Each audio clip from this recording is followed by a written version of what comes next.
జిత్తులు మారిదానా ఏం పుట్టిందే నీకు? దాంది పెంకితనం. నీకేం పోయే కాలం వచ్చింది? మాట్లాడవేమి? మాట్లాడు.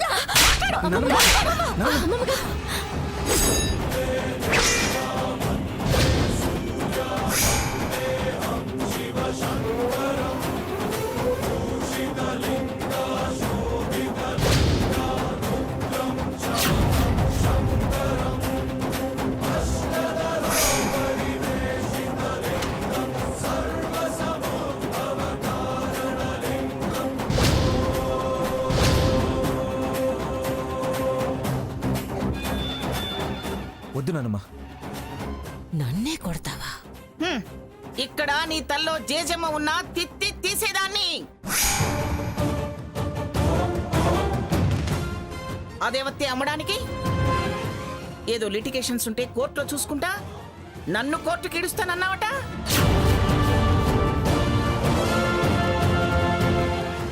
వంద జన్మలైనా నన్ను బయటకు లాగలేవే బుద్ధి తక్కువదానా.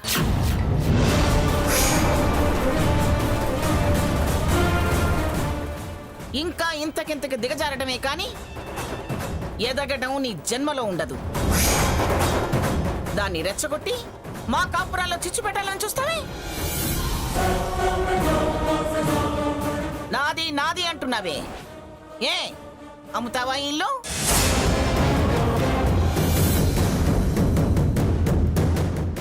అమ్మి వ్యాపారం చేస్తావా? కాలు కుదురు లేదు, మాట అదుపు లేదు. నువ్వే వ్యాపారం చేస్తావే తింగరిదానా.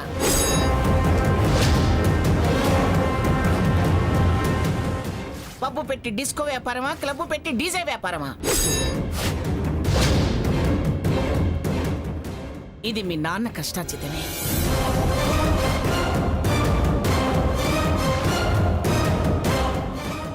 దీన్ని అమ్మే హక్కు నీకు లేదు. పండే పండే అవతలికి.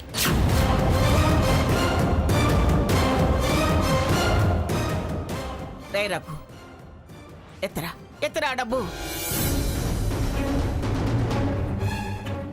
అది మీ అమ్మ ఆస్తిరా.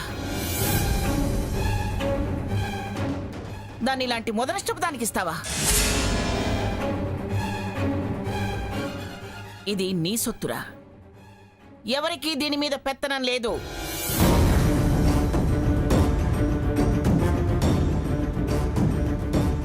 నీ డబ్బు నువ్వు తీసుకోరా రఘు, తీసుకో.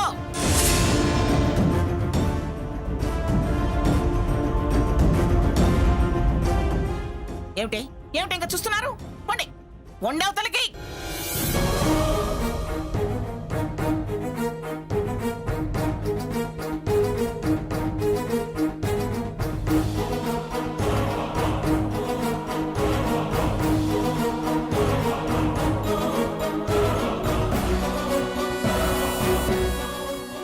అమ్మమ్మ గారు, తను కూడా పిఠాపురం వారసుడే కదా. దానికి దీనికి ఏం సంబంధమే? నానమ్మా, ఒక్కసారి కాదు అని వదిలాక, ఆ మాట అన్నాక మళ్ళీ వెనక్కి తీసుకోవడం ఉండదు నానమ్మా. రాముడు అంతటి వాడే రజకుని మాటకి విలువిచ్చాడు. అది నా చెల్లెలు. దాన్ని నేను కాకపోతే ఇంకెవరు పట్టించుకుంటారు? వింటున్నావా స్వర్ణ? ఇంకా తను నిన్ను ఎలా చూస్తుందో?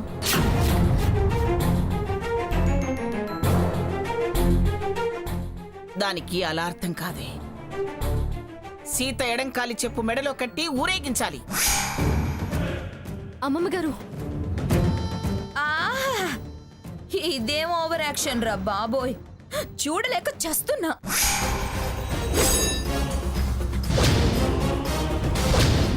ఎత్తుకోమంటుందిగా, ఎత్తుకోండి.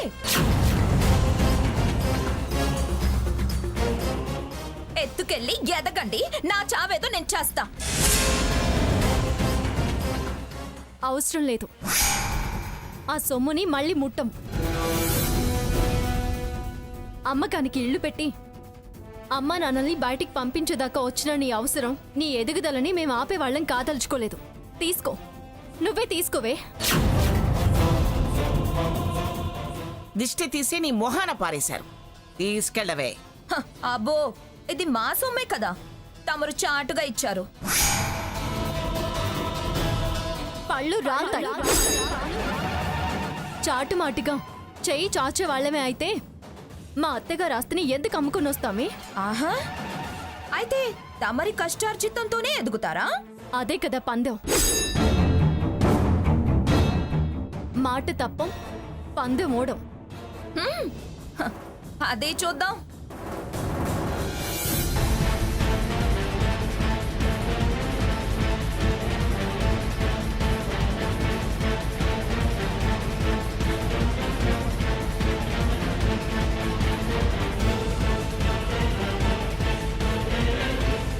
ఇంకా ఉన్నాయే.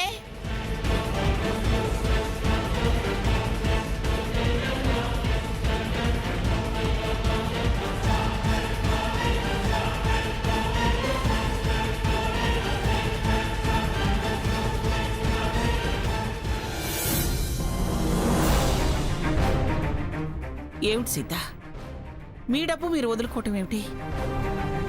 ఇంకా టైం ఉందమ్మమ్మ గారు. ఆ దేవుడి అండ, మీ దీవెనలు, అమ్మా నాన్నల ఆశీస్సులు మాకున్నాయి. పైగా మాకు ధైర్యం ఉంది. అంతకంటే ఎక్కువగా కష్టం వచ్చినా సడలని ఆత్మవిశ్వాసం ఉంది. మా మీద మాకు నమ్మకం ఉంది.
అమ్మ ఆస్తి ఆదుకుంటుందని వెళ్ళాడు.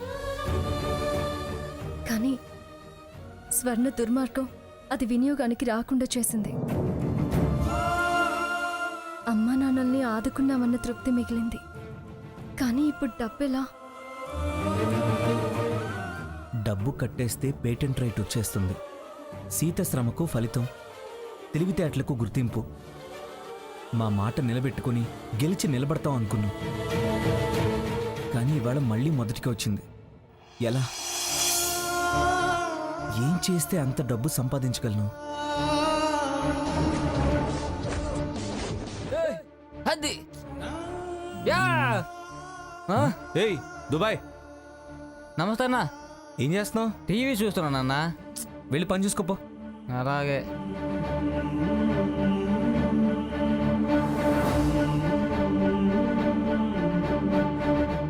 ఎంత ఆలోచించినా దారేమీ కనిపించటం లేదు. ఏదో ఒక దారి తప్పకుండా దొరుకుతుంది అని తనే ధైర్యం చెప్పేది. కానీ ఇవాళ తనే ధైర్యం కోల్పోయినట్టు కనిపిస్తుంది. రఘు కూడా నాలాగే ఆలోచించి భోజనం చేసుండడు. నేను వెళ్ళి ధైర్యం చెప్పి భోజనం చేయించాలి. సీత పాపం దిగులు పడి నాలాగే ఆలోచిస్తూ అన్నం తినడం కూడా మర్చిపోతుంది. నేనే వెళ్ళి కాస్త ధైర్యం చెప్పి అన్నం తినిపించాలి.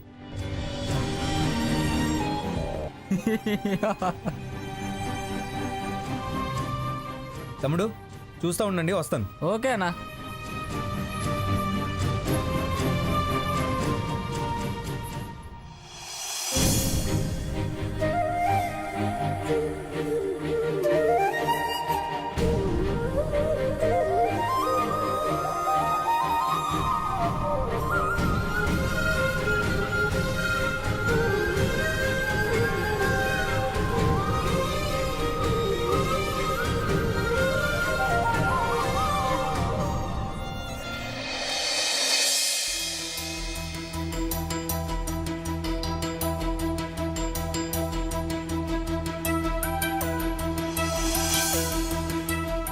సీత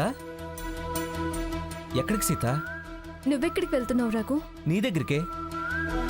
నేను నీ దగ్గరికి బయలుదేరాను. దేనికి? నువ్వు ఆలోచనలో పడి ఆకలి మర్చిపోతావని. నేను అలాగే ఆలోచించి నీ దగ్గరికి వస్తున్నాను. ఇద్దరం ఒకేలా ఆలోచించాం. మనం ఇద్దరం కాదు సీత, ఒక్కళ్ళమే. సరే పద, ఎక్కడికి? షెడ్డుకెళ్ళి భోంచేద్దాం పద. భయపడుతున్నావా రఘు? నువ్వు నా వెన్ను తడుతుంటే నేనెందుకు భయపడతాను? కాస్త వెనక ముందు మనం ఖచ్చితంగా మన గమ్యాన్ని చేరుతాం. నీ ఆత్మవిశ్వాసమే నాకు విజయం సొంతం చేస్తుంది. సరే పద.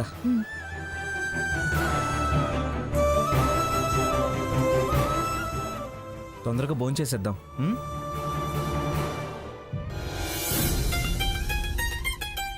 హేయ్ హేయ్ అదే అరే దుబాయ్ అన్న వస్తున్నా. ఏరా ఇంకా రావు? అన్న వస్తున్నా ఆగన్నా.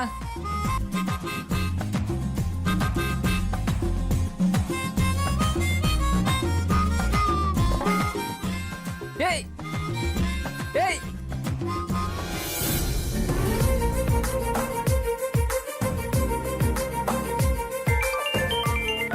సార్ ఒక్క హాఫ్ అన్ అవర్లో రెడీ అయిపోతుంది. అవగానే డెలివరీ ఇచ్చేస్తాను sir. Okay okay sir, okay. అన్నా, నా భార్య అన్నా. నమస్తే సార్. నమస్తే అమ్మా.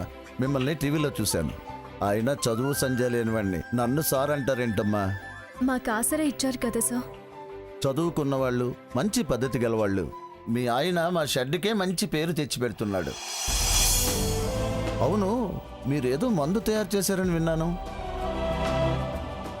ఎప్పుడు మా ఆవిడ చాలా తెలివైంది, ధైర్యవంతురాలు అని రఘు చెప్తుంటాడు. ఆయన అంతే. ఆయన గురించి చెప్పాలంటే చాలా ఉంది. నేను చూస్తూనే ఉన్నానుగా అమ్మా. అవును సరే, ఏంటి మీరిద్దరు ఇలా వచ్చారు? తను తినలేదని నేను తినలేదని తను, ఇద్దరం బయలుదేరాం. దారిలో కలిసాం అన్నా. ఇద్దరం కలిసి భోంచేద్దామని ఇక్కడికి వచ్చాం.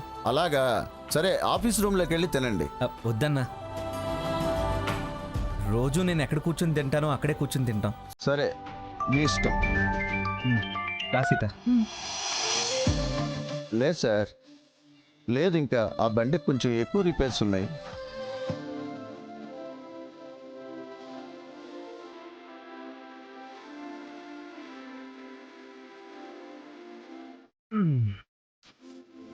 రఘు, హ్యాండ్ వాష్ చేసుకోవా? రే దుబాయ్, మర్చిపోయాను. తీసుకోండి అన్న. అవును, నువ్వు తిన్నావా? తినేసానన్నా.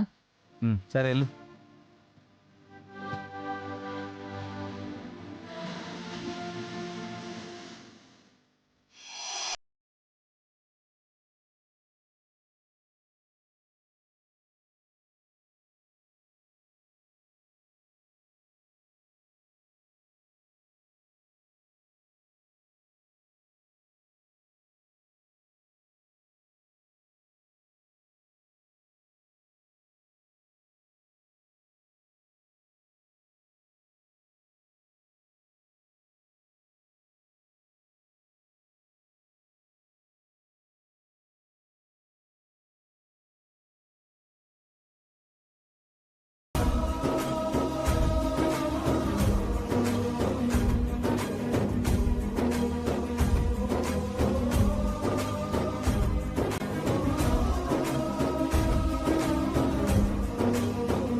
జీ తెలుగు ఆధ్వర్యంలో సైకిల్ పోటీలు. ప్రముఖ సైకిల్ ను కొత్తగా లాంచ్ చేయబోయే సైకిల్ ప్రమోషన్ కొరకు సైకిల్ పోటీలు. విజేతకు 10 లక్షల నగదు బహుమతి.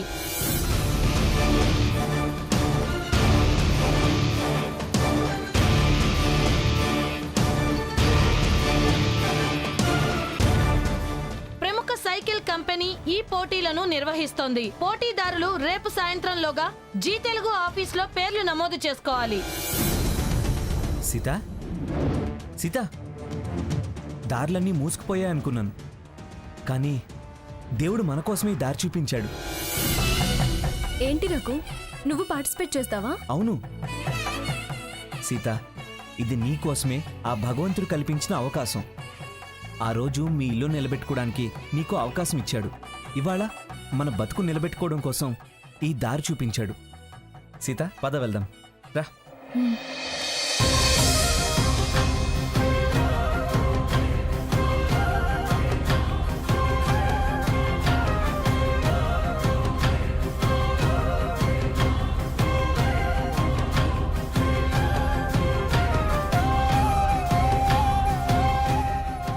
రఘురామ్, ఆ? ఏమిటా స్పీడు? ఎక్కడికి? గెలవడానికన్నా గెలిచి నిలబడ్డానికి రా సీత.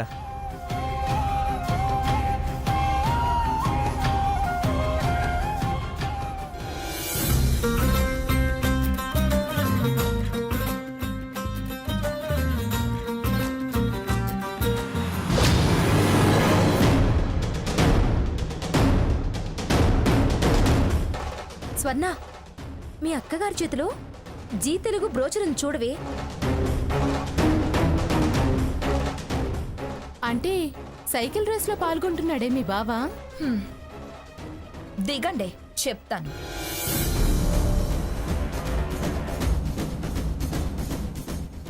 ఏంటి, సైకిల్ పోటీల్లో పాల్గొనడానికి జీ ఆఫీస్ లో పేరిచ్చొస్తున్నారా? అవును, అయితే ఏంటి? గెలిచేద్దామని, ప్రైజ్ మనీతో పేటెంట్ రైట్ సంపాదించేద్దామని. ఆశిస్తే తప్పేం లేదు, ఆశపడితేనే తప్పు. మీరు ఆశిస్తున్నారా? అయితే అది ఆశే. ఉత్త ఆశ కాదే, దురాశ. కష్టపడి సంపాదించాలనుకోవడం ఆశ అవుతుంది, కానీ దురాశ ఎందుకు అవుతుందే? మంది సొమ్ము మీద బతకాలని చూసే మీరు ఆశపోతు వాళ్ళు, పరాయి వాళ్ళ డబ్బు మీద సరదాలు వెళ్లదీసే మీరు దురాశపరులు, ఓసిగా బతికేయాలని చూసే మీరు ముష్టి వాళ్లే. నా చెల్లెలి క్రెడిట్ కార్డ్స్ మీద డెబిట్ కార్డ్స్ మీద బ్రతికేస్తున్న బేవర్స్ గాళ్లే మీరు. మమ్మల్ని అనేటంత వాళ్ళ మీరు? మీరు బాగిరది పెంపుడు కుక్కలే. సీత, ఏయ్, ఎక్కువగా వాగకు. మాట స్పష్టంగా మాట్లాడకుండా చేస్తా, జాగ్రత్త. నువ్వెందుకు రఘు ఆవేశపడతావు? ఆడోళ్ల మీద విరుచుకు పడ్డారు అంటారు. అయినా విలువలేని ఇలాంటి వాళ్ళతో మాట్లాడడం మనకే విలువ తక్కువ. వెళ్ళిపోదాం పద. ఆ, వెళ్ళండి వెళ్ళండి. జయంబు నిశ్చయంబురా అని పాట పాడు. మా పెద్ద బావేమో సుభాష్ రాముళ్ళ సైకిల్ తొక్కుతారు.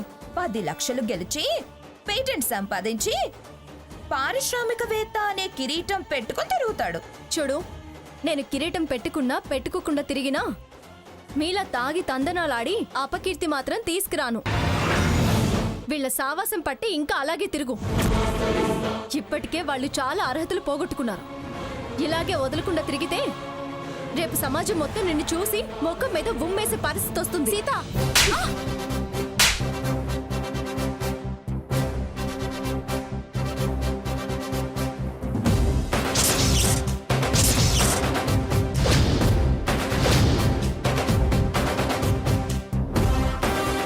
నా వెనకాల పుట్టిందానివి నువ్వు నన్ను పేరు పెట్టి పిలుస్తావే?